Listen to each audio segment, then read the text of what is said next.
Hello प्यारे बच्चों, आप सभी का रोजगार कोचिंग बिजनौर यूट्यूब चैनल में स्वागत है। देखिए प्यारे बच्चों, आज हम लाए हैं आपके लिए एक प्रश्न जो कि एग्जाम 2024 के लिए बहुत महत्वपूर्ण रहने वाला है, वो भी क्लास 10 के लिए, कक्षा 10 के लिए। तो क्वेश्चन क्या है या प्रश्न क्या है कि प्रकाश के परावर्तन को परिभाषित कीजिए। प्रकाश के परावर्तन को परिभाषित कीजिए तथा नियमित और अनियमित परावर्तन को चित्र सहित समझाइए। तो इसमें क्या काम करना होगा, प्रकाश के परावर्तन को समझाना होगा और उसके जो प्रकार होते हैं नियमित परावर्तन और अनियमित परावर्तन को हमें क्या होगा, आपको समझाना होगा। तो इस वीडियो के अंदर सिर्फ हम आपको बताएंगे प्रकाश का परावर्तन, जो नियमित परावर्तन और अनियमित परावर्तन है वो बताएंगे हम आपको अगली वीडियो के अंदर। तो हमने क्या काम करा, हमने हेडिंग डाल दी प्रकाश का परावर्तन।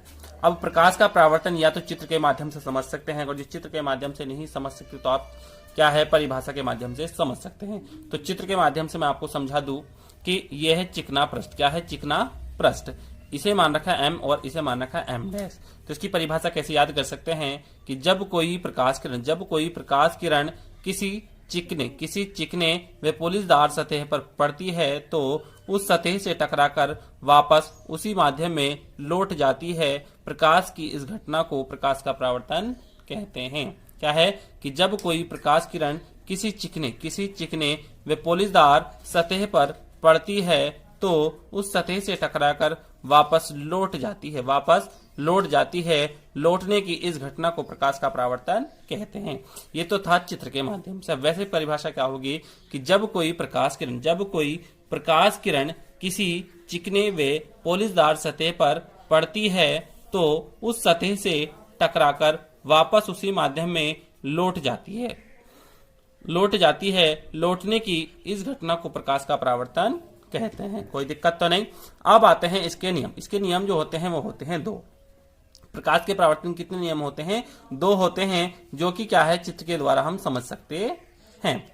तो प्रथम नियम क्या होगा कि आपतित किरण तथा परावर्तित किरण और आपतन बिंदु पर डाला गया अभिलंब तीनों एक ही तल में होते हैं। क्या है कि आपतित किरण तथा परावर्तित किरण और आपतन बिंदु पर डाला गया अभिलंब तीनों एक ही तल में होते हैं। देखो प्रथम नियम में मैंने क्या लिख रखा होगा कि आपतित किरण तथा परावर्तित किरण, देखते हैं क्या लिखा होगा कि आपतित किरण तथा परावर्तित किरण और आपतन बिंदु पर डाला गया अभिलंब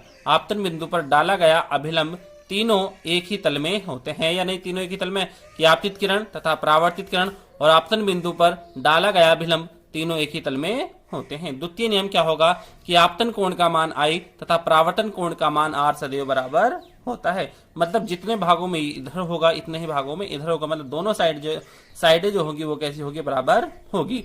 तो ये है द्वितीय नियम में क्या है कि आपतन कोण I तथा परावर्तन कोण R का मान सदैव बराबर होता है। तो प्यारे बच्चों, ये था हमारा प्रकाश का परावर्तन का क्वेश्चन।